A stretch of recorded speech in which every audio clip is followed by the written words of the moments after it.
2017년부터 2018년 사이일 겁니다. 예, 예, 예. 네, 박근혜 정부에서 이 문재인한테로 이렇게 정권이 넘어가던 그런 시기가 집권 남용의 전성기였다. 이렇게 이해를 하시면 될 겁니다. 국정농단하고 집권남용이죠, 그죠? 그 당시에. 그렇죠. 예. 그러니까 그 시기에 이른바 이 문변이 적폐수사라는 이름으로 이 전 정부의 인사들에 대한 박영수 특검의 대대적인 수사가 이루어졌던 시기였죠. 그죠? 예, 그래서 그, 박근혜 정부에 있던 분들이 한 200분 가까이 지금 감옥에 가 계시는 걸로 이렇게. 그런데 이놈들은 뭐라고 얘기를 하냐면, 예. 이런 수사가 문재인 정부 출범 전에 이루어진 것이다. 이렇게 또 선을 긋고, 박영수 특검은 누가 한 겁니까? 더불어민주당에서 추천한 인사입니다. 그런데도 출범 전에 이루어졌다는 거예요. 박영수 특검이 수사팀장으로 임명한 인물이 누구냐? 윤석열입니다. 윤석열. 그 윤석열이가 당시에 외정고금 검사였는데 결국은 현 정권에서 중용되었던 인물이 윤석열입니다. 참 재미있습니다. 그죠? 그러니까 박근혜 대통령, 김기춘 비서실장, 우병우 민정수석, 조윤선 정무수석이 여러 혐의로 기소가 됐지만 특검이 공통적으로 적용한 혐의가 뭐냐? 이게 바로 입건 명예였습니다. 우병우 수석의 경우는 검찰이 적용한 그 19개의 범죄 사실 중에서 직권 남용 관련 혐의만 무려 몇 개인지 아십니까? 11개였습니다. 정권이 바뀌고 친정권 체제로 검찰 조직이 정비되면서 직권 남용이라고 하는 이 죄가 더욱더 빈번하게 적용된 겁니다. MB하고 또 양성태 대법원장, 전 대법원장이죠. 역시 기소된 여러 혐의에 바로 직권 남용이 포함되어 있다는 거 우리 잘 알아야 되는 거예요. 정권이 바뀌면은 지들이 감옥에 간다는 사실을 너무나 잘 알고 있는 소인배, 문배는 평소 덕을 쌓지 못하고 얍삽한 다중인격자로서 천박하고 단순한 노무현처럼 장렬하게 고무줄 없는 번지 점프할 용기 있는 위인은 못 되고 어떻게 해서든지 살아남으려고 그 문변이 평소 해온 대로 온갖 생쇼와 지대가리 굴리면서 비열하고 웅절한 협작질을 할 겁니다. 칼을 함부로 휘두르는 자들, 그 칼이 당신들 가슴을 찌를 것입니다. 잊지도 않은 태블릿 PC 최순실한테 씌워서 대통령도 함께 난도질했다는 것 우리 국민들은 다 기억하고 있습니다. 이렇게 죄를 만들어 세월호까지 대통령한테 뒤집어 세운 죄, 우리 시청자 여러분들 억장이 무너집니다. 삼성의 이재용이 엮어서 직권 남용이라고 죄를 씌워 탄핵시킨 문변 패거리들. 당신들은 박근혜 대통령의 비교될 수 없는 큰 제약으로 넘치고 있습니다.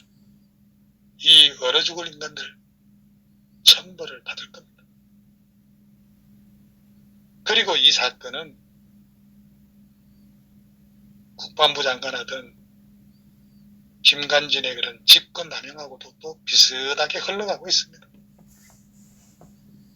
형법 123조에 규정된 직권 남용 권리행사 방해죄는 공무원이 직권을 남용해서 그 상대방으로 하여금 의무 없는 일을 하게 하거나 권리 행사를 방해할 때 5년 이하의 징역, 10년 이하 자격정지 또는 1,000만 원 이하의 벌금에 처하도록 하고 있습니다. 하지만은 공무원의 특성상 정당한 재량권이 인정이 되기 때문에 적용 그 요건이 엄격할 수밖에 없죠. 그리고 직권이나 남용, 의무 없는 일, 권리행사 방해의 그런 개념이 모호하고 추상적이어서 재판부마다 판결이 엄청 헷갈리고 엇갈립니다. 그래서 이전까지는 직권남용이라고 하는 이거 사실상 사문화되어 있던 그런 범죄였습니다. 하지만은 이 문변 정권에서 적폐청산이라는 이름으로 진행됐던 전 정권 인사들에 대한 그런 수사 과정에서 직권남용은 전가의 보도처럼 사용됐습니다. 적폐 수사하고 직권남용 이거는 뗄래야 뗄 수 없는 그런 관계처럼 받아들여졌습니다. 물론 앞서 언급한 그런 인사들의 직권남용 혐의가 인정된 거 아닙니다. MB 같은 경우에 직권남용 혐의 이거 무죄가 나왔습니다. 김기춘 비서실장 이 부분 역시 상당 부분 무죄가 인정이 됐습니다. 하지만은 공무원들한테는 기소 자체가 큰 부담인 만큼 직권남용 혐의는 실존하는 처벌조항으로서의 그런 위력을 발휘하기 시작했습니다. 그러니까 문재인이가 깜빵을 갈지 노무현, 박원순처럼 자살할지 기대되지만은 자살 못하게 경호질 잘 해야 합니다. 자살하면은 범죄자를 열사로 둔갑시키고 시체팔이하는 좌키벌레들입니다. 적폐, 국정농단, 공병갑질, 재판거래, 미투 등등등 수많은 그런 신조어를 창제해서 반대 세력을 제거했던 인간들 이제 반대로 당해봐야죠. 적폐, 국정농단, 세월호 7시간 이런 게 죄가 된다는 게 이방인들한테는 한번 물어보세요. 이게 죄라면은 무엇이든 다 죄가 되겠죠. 따라서 응분의 대가를 치르기 바랍니다. 좌익 붉은 패거리들이 자기들이 휘두른 칼날이 부메랑이 돼서 자신의 목으로 향하는 것을 피할 수 있을지 흥미가 진절합니다. 박근혜 대통령 그 수하의 공직자들 적폐라는 명목으로 칼질할 때 대깨문들이 얼마나 즐거웠을까요? 다시 또 그 즐거움을 느껴볼 때가 오고 있습니다. 이번에는 메조키스트적인 그런 느낌으로 칼질 당하는 고통을 즐겨보기 바랍니다. 왜냐? 세상은 돌고 돕니다.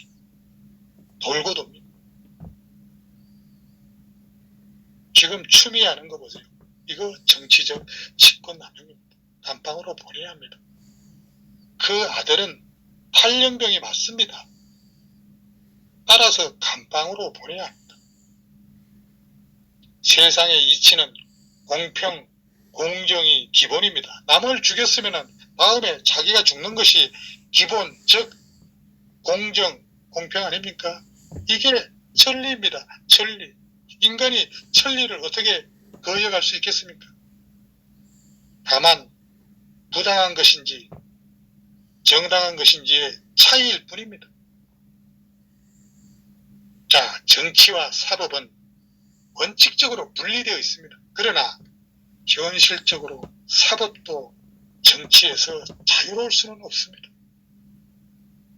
그런 면에서 분배는 검찰과 법원이 휘두르는 직권남용이라는 그런 칼로 권력의 기반을 잡았다고 해도 과언이 아닙니다.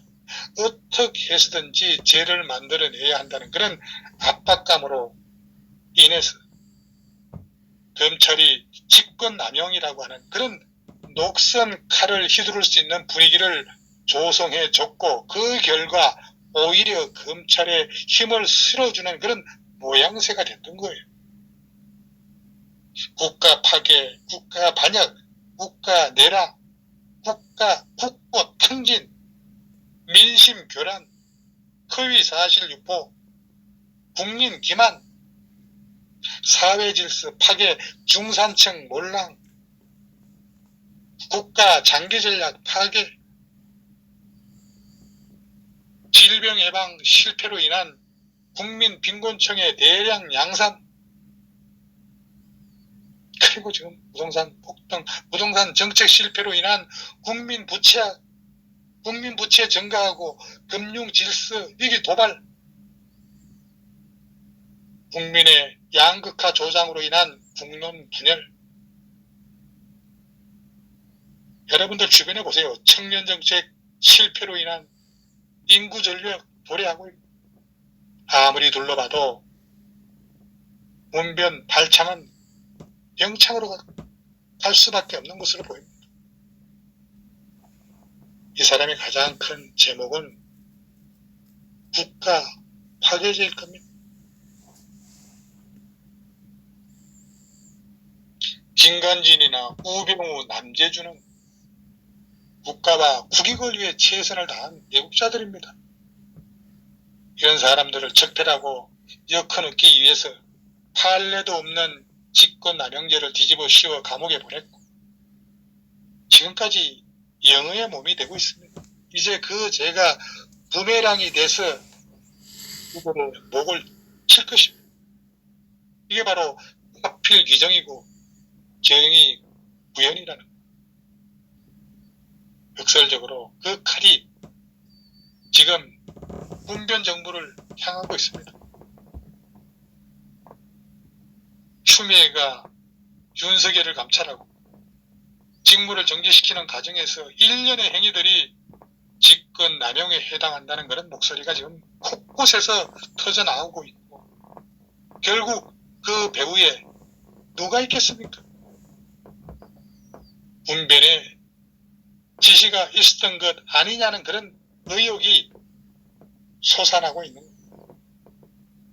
따라서 문재인한테는 직권남용죄 외에 국민들 이간질시킨 죄, 국가재산을 제 입맛대로 폐기시킨 죄, 우리 민족성 중에서 가장 중요한 핵심인 양심과 정직을 훼손시킨 죄, 국제사회에서 대한민국을 촌딱을 만든 죄,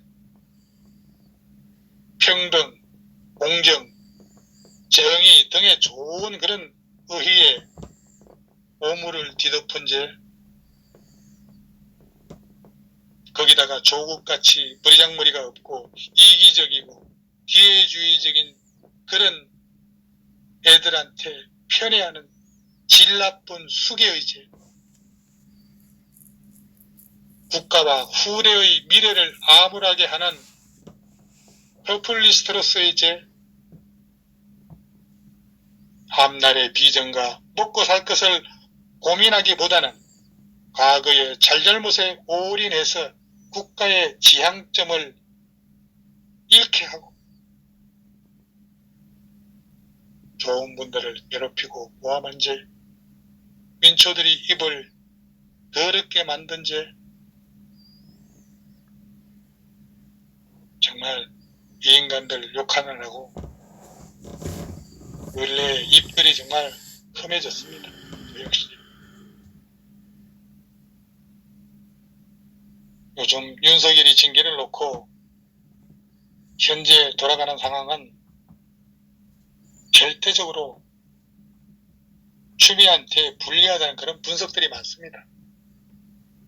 과거 법원이 직권남용을 유죄로 판단했던 그런 판례하고 이번 사태가 비슷한 방향으로 흘러가고 있는 것 같아요.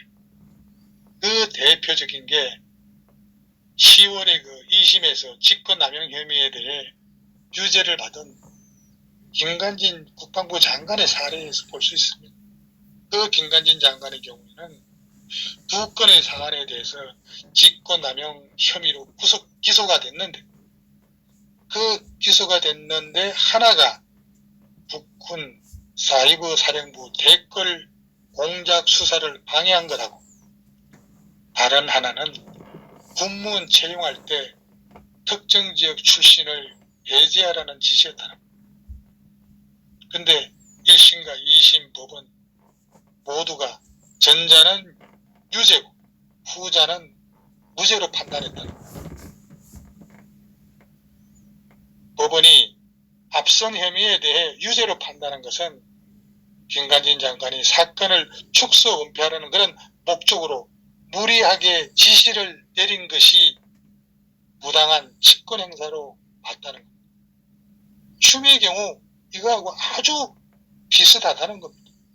추미애는 그 측근들은 윤석열 감찰하는 과정에서 이미 무리수를 둔 정황이 곳곳에 드러나고 있지 않습니까? 그 추미애 측근이 누굽니까? 지금 현재 그 법원에 박은정인가 누구 있잖아요. 부부. 담당관 박은정. 그 박은정의 경우는 직속상관하고 부하를 패싱하면서까지 감찰과 수사 의뢰를 주도했던 인물이 박은정입니다. 그리고 서울행정법원의 결정을 보게 되면은 검사 수사와 공소의 제기 그리고 유지 권한은 대통령을 수반으로 하는 행정부, 법무부를 말하는 겁니다. 행정부로부터 최대한 간섭받지 않고 행사할 수 있도록 제도적으로 보장하고 있습니다. 법무부에 재량권이 부여되어 있어도 일정한 한계를 지니고 재량권의 일탈이나 남용을 사법심사의 대상이 된다고 결정한 것. 이건 추미애의 행위가 직권을 남용하고 있음을 지적한 겁니다. 검찰총장한테 그 직무 집행정지 이거 무리라는 겁니다. 이건 부인할 수 없다는 겁니다. 따라서 이런 그런 근거를 통해서 추미애의 직권 남용이 성립할 수밖에 없다 이렇게 보는 겁니다.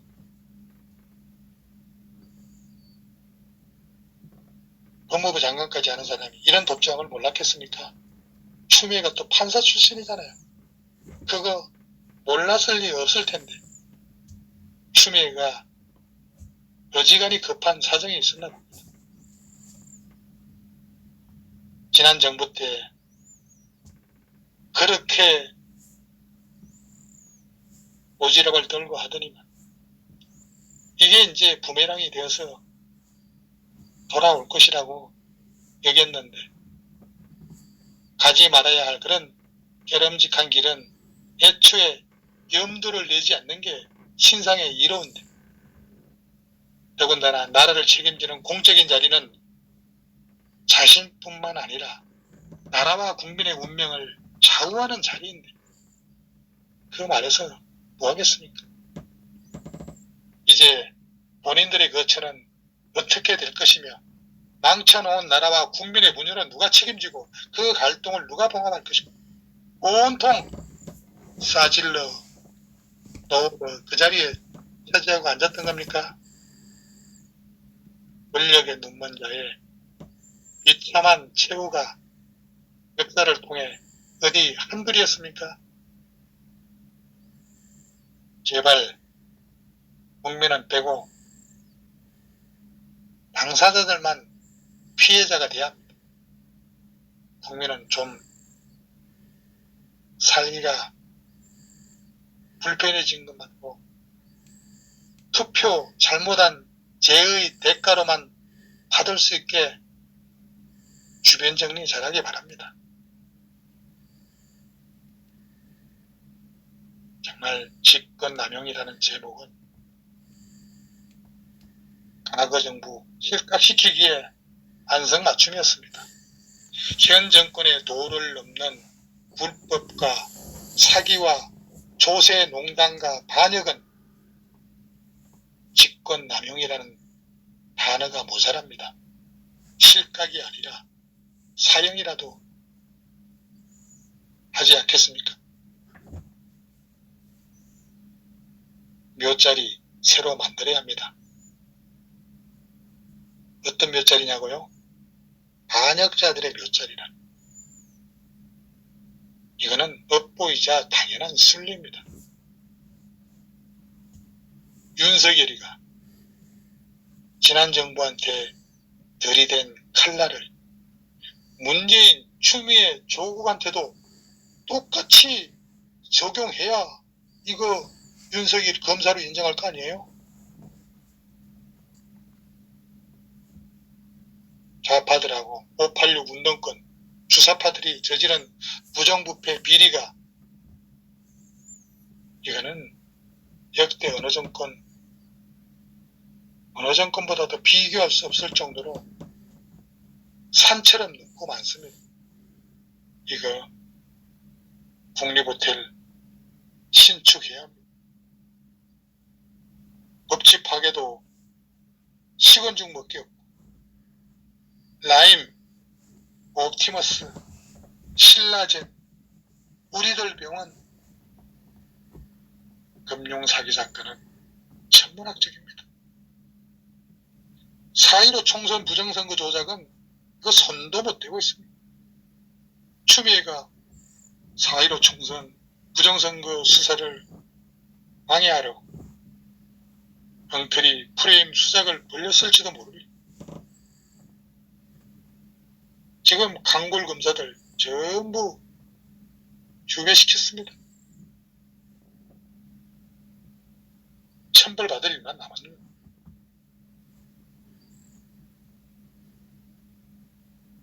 박근혜 대통령이 만난 수많은 외부 인사 가운데 문재인은 손봐주고 싶은 이재용만 시비를 걸어서 모욕을 줬고 그 제목도 뇌물 추정죄 그리고 경제공동체 제3자 뇌물정여죄 같이 전무후무한 제목을 씌워가지고 30년이나 구형을 했습니다. 가장 큰 피해자는 제가 볼 때는 성마가 좋아 말밖에 탈 줄 모른 정유라가 아닌가 생각합니다. 누구처럼 청탁을 한 적도 없고 대우성한 정당한 실력자이지만은 그 어머니가 대통령하고 가깝다는 이유 하나만으로 이화여대 고교로부터 학력까지 박탈당한 인물이 정유라. 특히 양심과 학문을 지고의 가치로 하는 이화여대 법리적 검토를 무시하고 더불어당과 김무성 탄핵파 의원들의 그런 협박에 굴복에 근거도 없이 학위까지 내준 한마디로 권력에 빌붙은 예춘부였습니다. 박근혜 대통령의 탄핵 절차의 부동성을 제기한 사람들은 조직적 지위를 받은 백계문이나 달창, 좌파 언론 노조의 모함으로 강신자로 매도되었습니다. 진작 광란의 칼을 휘두른 것은 문재인 일당과 그 하수인이었습니다. 저는 정유라의 학력을 복구해야 한다고 생각합니다. 자유민주주의 대한민국이 정유라한테 배반의 국가가 되어서는 안 된다는 겁니다. 칼로 흉한 자, 칼로 망하리라 생각합니다.